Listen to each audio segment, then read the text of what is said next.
RAKAKA.se, Enders here, and I'm standing here together with Stephano. We're here at CeBIT, and I mean, let's start off by talking a little bit about this tournament.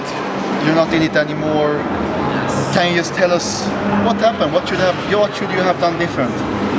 Well, so far I don't really know. Like, I have some clues about what was a bit wrong in my games, especially against Sparting. I should have done maybe less roach and more hydralisk to defend the immortal Orleans. But overall, I'm not like disappointed by the tournament. It's like my first time on Hot Swap. I played very few games and I learned quite a lot. So next tournament will be the good one, I guess. And so far, I think Ret is the only player left in the tournament that's not Korean. Did you think Ret would do this good, and have you seen him play? Are you impressed by him? I have seen his games, but I felt like his player were doing the mistakes and not him like particularly playing good on the games. I was disappointed by MC and Sting plays. I thought they were way better than this, but maybe he like practiced especially for other Swarm that could explain why he knows the strategy, because he was the only one to use the Swarm host. Okay, and you came back from Korea just recently here, and in Korea you've been playing a lot of Pro League, but it hasn't been going so good for you and your team in Pro League. And I mean, tell us about Pro League. What has happened there?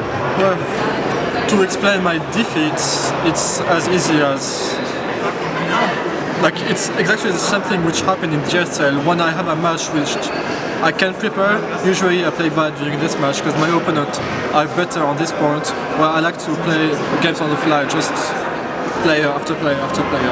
And on Pro League, there's two different formats. There's one is like GSTL. On this one I'm quite good because you don't know your opponent, so you learn it like 2 minutes before you play. And the other one is GSL style, and on this one I understand. Do you think that's the reason, because they can study you as well? I mean, so it's better for them than for you that they can study you? Yeah, I'm very bad at doing this, and I play more on the feeling than on preparing one match. All right. And yeah, you have been living in Korea together with Swedish player Thorstein, for example. Tell us about your relationship with Thorstein. Well, let's say we had to compensate the lack of social interaction in the house, so we created kind of a fake gay love relation, just fake for sure. And yeah, he was like mainly the only guy I could speak to, because most of the Koreans are either very shy or very bad in English. I mean, what do you do when you live in Korea? I mean, obviously you practice a lot, but what else do you spend your time with?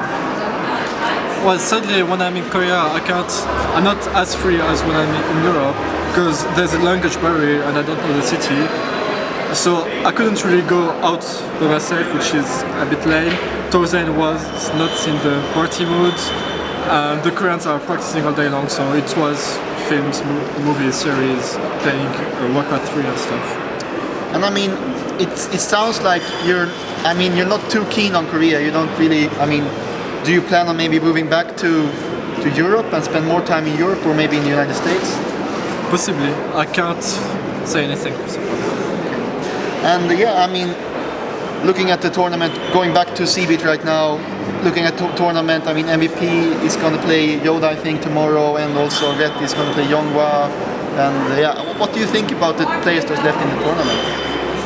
Well, I think this tournament is not relevant at all about the Hot Swam level so far.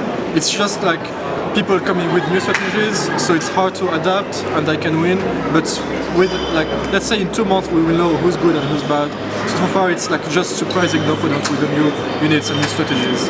So let's say I'm impressed by MVP's micro and multitasking, but basically the strategies are either too good or too bad, so you can't judge the player on that. Do you think it was a mistake by IEM to host this tournament in HOTS, even though the game isn't out yet and the beta is closed? Do you think they should have stayed with Wings of Liberty?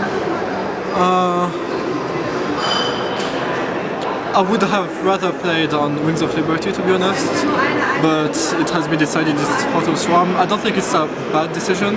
Maybe for some player it was, but for the majority, Heart of the Swarm was already the game, and for the viewers and the community, I think it's better to play on Heart of the Swarm.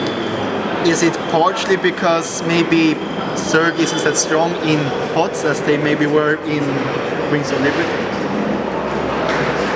Indeed, it is not, but again, I think the game will change a lot, so I'm not speaking about balance right now.